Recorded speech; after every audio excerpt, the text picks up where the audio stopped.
This video is sponsored by WeCard.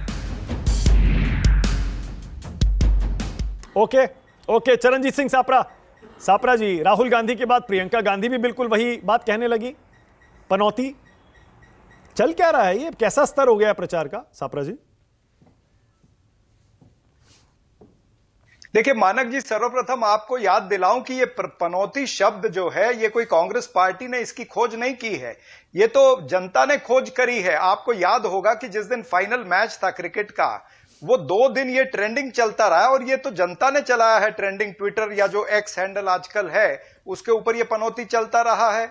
अब राहुल गांधी जी अगर उसके अगले दिन प्रचार सभा में बोल रहे थे, नरेंद्र मोदी जी का जिक्र कर रहे थे, तो जनता से ये आवाज आई पनौती पनौती करके, तब राहुल गांधी जी ने उस शब्द को दोहराया है।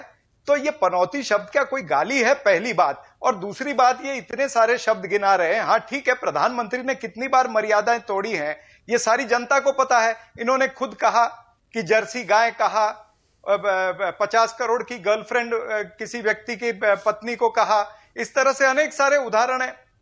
दीमक कहा, डॉक्टर मनमोहन सिंह प्रधानमंत्री रहते हुए उनके ऊपर मनमोहन सिंह, इस तरह के शब्द कहे गए।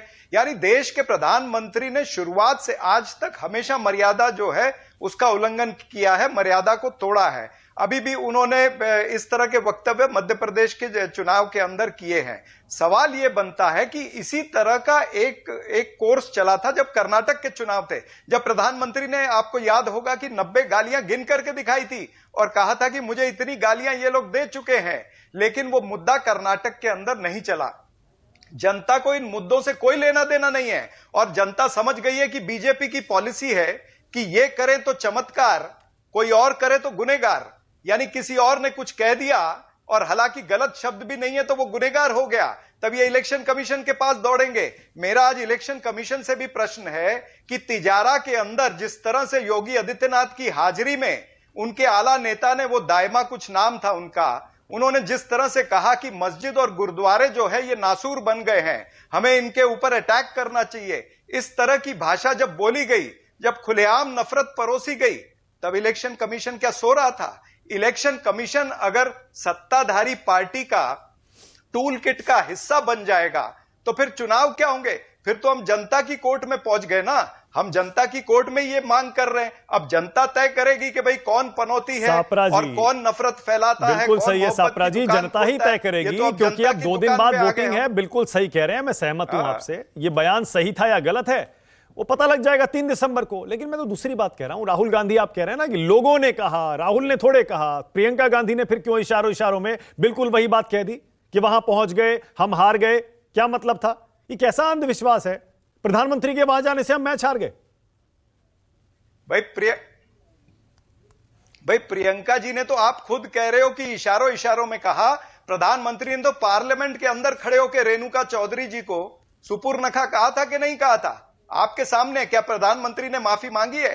तो इस तरह की बातें जो है ये चुनाव प्रचार के अंदर मात्र थोड़ा सा एक आपकी टीआरपी बढ़ा सकती हैं या कोई हेडलाइन मैनेजमेंट हो सकता है। अरे सर एक सेकंड, सापरा जी एक सेकंड, असर नहीं होता, ये मैं आपको कहना चाहता हूं। एक सेकंड आप देखिए सापरा जी, हम पर जो आरोप लगा रहे हैं, एक सेकंड रुकिए ना। टीआरपी और हेडलाइन मैनेजमेंट, सापरा जी रुकिए, आप बोलिएगा, मैं आपको मौका दूंगा, आप बोलिएगा, पूरा मौका दूंगा।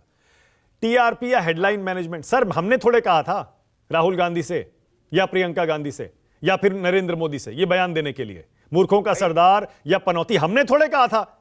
उन्होंने कहा, हमने चलाया, हम उस पर बहस इसलिए कर रहे हैं। आप चाहते हैं इस पर डिबेट भी ना हो सापरा जी? क्या ये वाकई स्तर ठीक है? इस पर डिबेट नहीं होनी चाहिए सापरा जी? मैं ये नहीं कहता हूं कि इस पर डिबेट ना हो, मैं ये नहीं कहता हूं इस पर डिबेट नहीं होनी चाहिए। मैं ये कहता हूं कि ये जनता से ये वर्ड आया है पनौती, और जनता तय करेगी कौन पनौती है और कौन क्या है। अब इतना तो मैं कह ही सकता हूं ना, लेकिन कांग्रेस पार्टी इस आधार पर वोट नहीं मांग रही, पनौती के आधार पर वोट नहीं मांग रही। कांग्रेस पार्टी अपने 5 वर्षों में जो काम किए उसके आधार पर वोट मांग रही है। जो हमने किसानों के लिए काम किए, जो हमने महिलाओं के लिए काम किया, जो हमने गैस सिलेंडर 500 रुपए में सापरा जी, लेकिन अशोक गहलोत तो कह रहे हैं गुजराती आकर वोट मांग रहे हैं, गुजराती आकर वोट मांग रहा है। बात सिर्फ ये नहीं है कि अपने स्कीम्स, अपनी योजनाओं, अपने काम पर वोट मांगा जा रहा है। क्यों बोले बताइए? अशोक गहलोत के बाहरी गुजराती आकर वोट मांग रहा है, मैं कहां जाऊंगा? तुम अशोक गहलोत जी ने इसका उत्तर भी दिया है कि जब वो 2017 में गुजरात में थे तो कहा गया था कि मारवाड़ी आकर के वोट मांग रहा है। यानी ये करे तो चमत्कार, हम करे तो गुनेगार, ये वही बात हो गई ना। ये करे तो रासलीला, हम करे तो कैरेक्टर ढीला।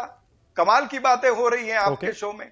देखिए, मैं फिर ये कहता हूं कि जनता को इन मुद्दों से बहुत ज्यादा कुछ लेना देना नहीं है। जनता तो ये देखेगी कि हमको कितनी राहत दी है। जो महंगाई का दौर चला है, जो बेरोजगारी का दौर चला है ना, इसके अंदर जनता ये तय करेगी कि बीजेपी हारेगी मतलब महंगाई हारी है, बीजेपी हारेगी मतलब बेरोजगारी हारी है, बीजेपी हारी मतलब नफरत हारी है। ये जनता तय करने वाली है। This video is sponsored by WeCard.